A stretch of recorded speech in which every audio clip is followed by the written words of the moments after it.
Hey guys, Be Twice here. Today is Saturday, August 28th. We're going to be taking a look at a couple stocks where I had some um, posted trading view charts so we could see how they reacted from the areas that we were looking at as buy areas. I talked about this last week and I don't have nearly as much time to post videos anymore, so I'll try to get around to what I can. But with that being said, I've been making all of my charts that I post public on TradingView. So even during the week, um, anytime I have a chance to jump on TradingView and I do some charts or I find some ideas, I will go ahead and I will post those, make those public, and I will put them up on my Twitter. My Twitter is at BTwice2. So if you jump on there, follow me. That way you'll see when I do post some ideas. Earlier this week, I think on Monday, I posted one about Roblox. And so pretty much anytime I do a chart, I'll put it up on there. So with that being said, let's jump into this. So people were asking about CrowdStrike. Um, so before when I first started following CrowdStrike, we were looking for an entry somewhere in this area between 235 and it looks like 250. Ultimately, I ended up getting in early.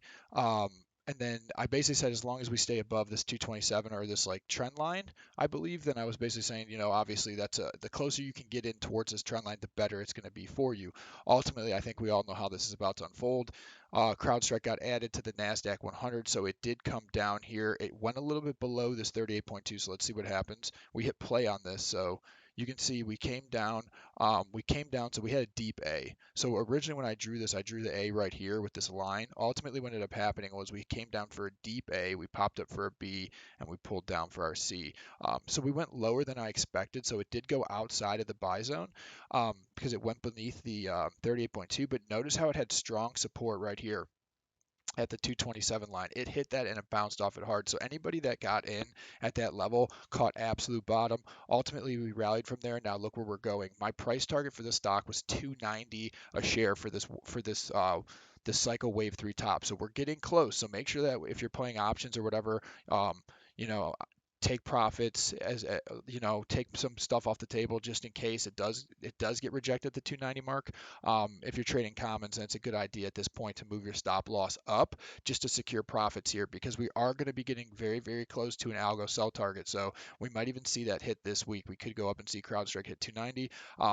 I think it's going to all depend on earnings, though. Earnings could really send this thing flying right past it, or it could really get rejected hard and head lower. So we'll see what happens. All right. So now let's take a look at Roblox. So I believe it was earlier this week I posted this one. Uh, yeah, on August 23rd, I put up this chart. I don't think I did a video on it. Let me see what day was August 23rd. August 23rd was Monday, so I definitely wouldn't have done a video on it because I don't think I did any videos this week. So during midday on Monday, I posted this video because I was looking at it going, man, if Roblox can break above this volume shelf, it's going to go flying. So where's it going to go? Well, I drew some lines. I showed that there was a possibility that it could pull back a little bit. So usually when I post my charts, if I have a down arrow coming to this down here, it doesn't mean it's not currently a buy. It just means we could still see some more downside before we rally. But I believe that there was definitely a rally coming.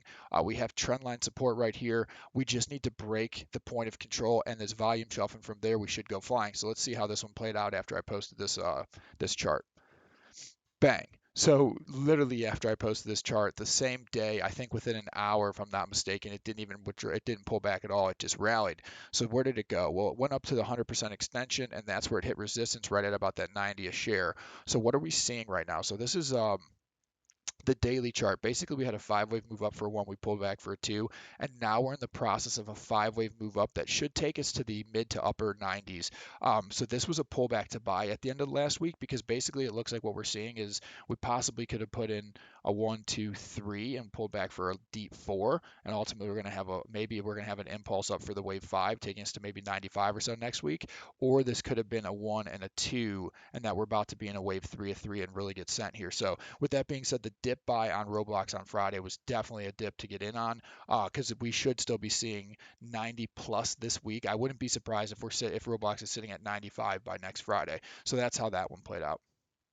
Also, if you see these charts, when I do post them, I'll put trend lines and stuff on the RSI if I'm seeing, bullish divergence, stuff like that. I try to just put the stuff on the charts that actually make a difference at that point in time. All right, so that is Roblox. All right, so Workday. So Workday, I did a video on, um, I don't know, at the beginning of August, and I talked about how I really liked it as an upcoming stock to break out. We are in this symmetric triangle. It looked like we already caught our cycle wave 4 bottom. It looked like we put in a 1 and pulled back for a 2, and that we were about to be in a wave 3, and that when we broke out of this symmetric triangle, it was going to be a very powerful wave 3, and that we were looking at price targets for 267, then a pullback, and then 278. So I'm not so sure how many people here that watch this video follow workday, but let's see how this one played out. Okay, so ultimately the area that I had in the red right here, this pink circle, I mean, it was the buy zone. So if you did get in down here, or if you waited till you got a little bit above it, it does look like we went above it and we back tested. So in this daily candle right here, you can see we went above and pulled back. So we were able to get out and back test, giving people a perfect entry. And then what ended up happening? Huge rally. Workday blew out earnings.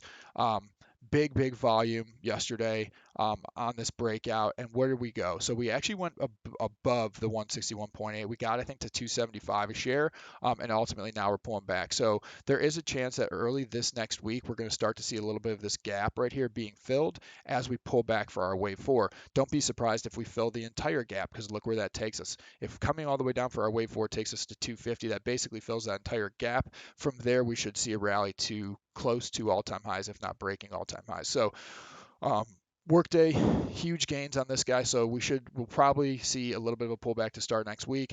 From there, we should still see more upside. So, all right, guys, if you like these videos, go ahead, hit a like and subscribe.